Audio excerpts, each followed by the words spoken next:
Welcome to the DEI Effect. My name is Travis Brown, and I am with Inez Evans, and we are breaking down this whole conversation around DEI. So, listen, I got to ask you straight out the gate. Okay.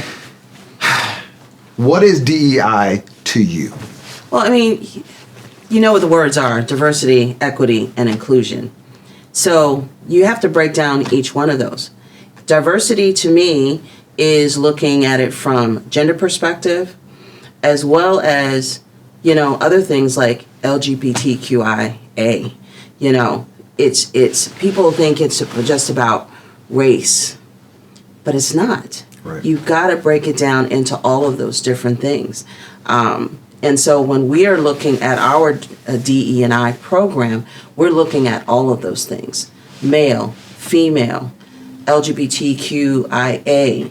We're looking at all of the facets that you bring as an individual, how the culture of our organization is formed. Mm-hmm. Let me ask you a question, Doc. I think the world is hearing the acronym, right? We're using it. There's summits everywhere. It's the buzz thing. It definitely is. So let me ask you a question. Which of the letters do you think that we are getting right, and which one needs the most work? I think they all still need work, to be honest with you. And I think that depends on your organization, where they stand in meeting that, where your community is.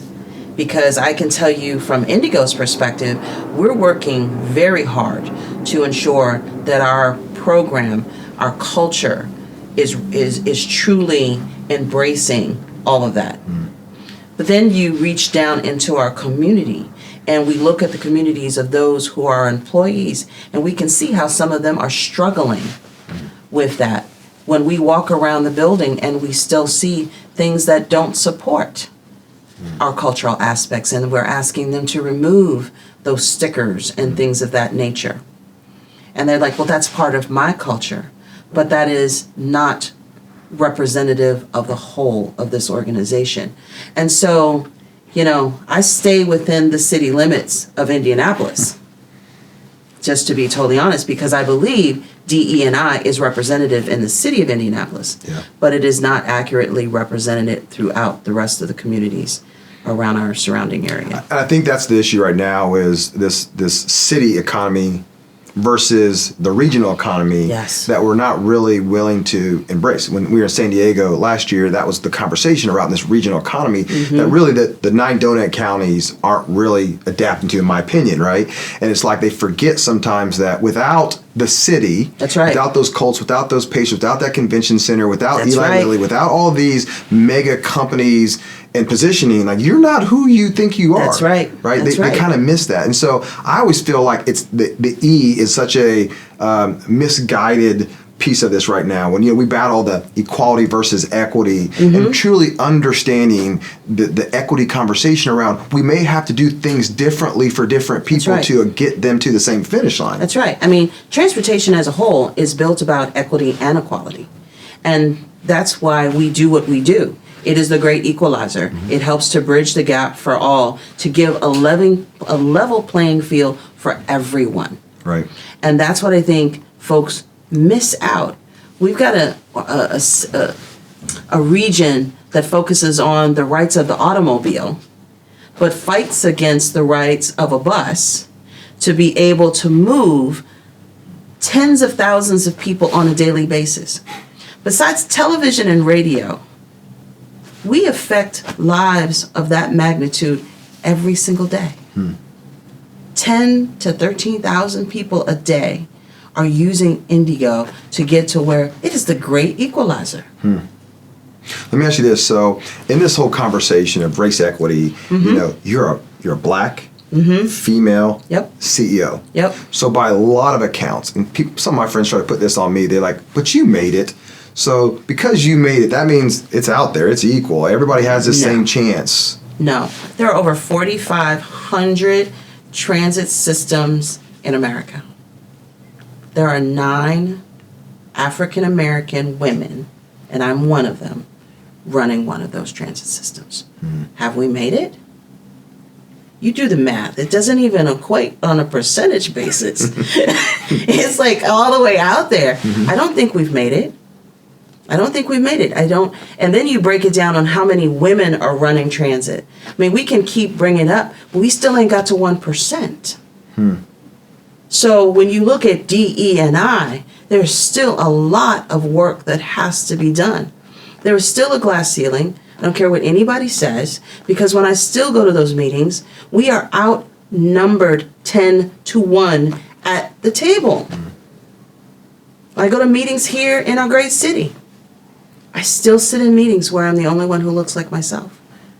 I got that right. You know that.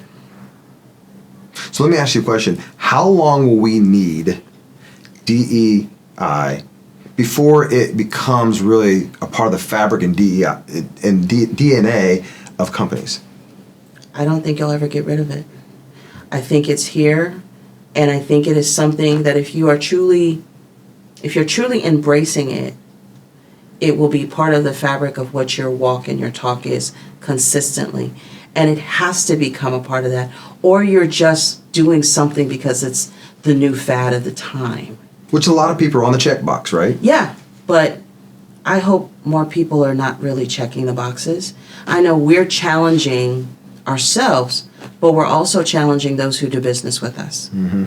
What is your DE&I policy? But then we're also looking at what's the culture of your organization. So you can have a DE&I statement, and you can talk about your diversity and inclusion, statement and policy. Mm-hmm. And then I say, okay, show me the leaders of your organization. And when I don't see anybody who looks like us or who is representing LGBTQIA, then you're not walking the walk of what you're talking. And we push back and challenge and have moved our services. I'm thinking about this, and I won't bring up the person, but on the first call I was with talking to you after we met, you told me the story of how you challenged somebody. Mm-hmm. And when you told me that not only did we ask the question, we gave them the grace to address it, and then they didn't, like we pulled money. Just like that. I thought that was one of the most OG things, and I had more respect for you once you said that. I'm like, because we need more people that are willing to fight that piece of the battle. Like, if you're not going to do it, that's cool. Right. You don't have to. You don't have to. But we're choosing not to do business with you. That's right. Because we want to walk the walk that we're talking. Mm-hmm. It's not about smoke screens for us. And when I tell you I have the support of my board on this, I have the support of my board. Because even they were like, how are we holding our vendors accountable? And so one of our accounts, they made some changes in staffing. And so when we finally got word of that, we called them on the carpet again. It was like, okay, we understand you have the right to make personnel changes. But we put our money here because of this reason. What are you doing to address that? Because here again, we have a blank slate. And they're like, oh, they're not doing anything. And as our certificates come due, we're moving our money again. I just think that's where people have to put, they have to be willing to stand up against it and say, we're going to vote with our dollars differently if you don't. So let me ask you a question. Who's doing it right out there? Is there anybody out there that's doing this right, that's built the culture, that's holding people accountable? Is there anybody you guys look to and say, I love how they're doing it? Besides Mojo? Great answer. I love it. Besides Mojo, I think everybody has got room within the organizations. I think the Pacers organizations is doing a great job. They have a lot of strong women in their ranks from all levels of the organization. I know Key Bank under Juan Gonzalez, being a individual who came from Colombia. He really empowers persons of color and women in his organization.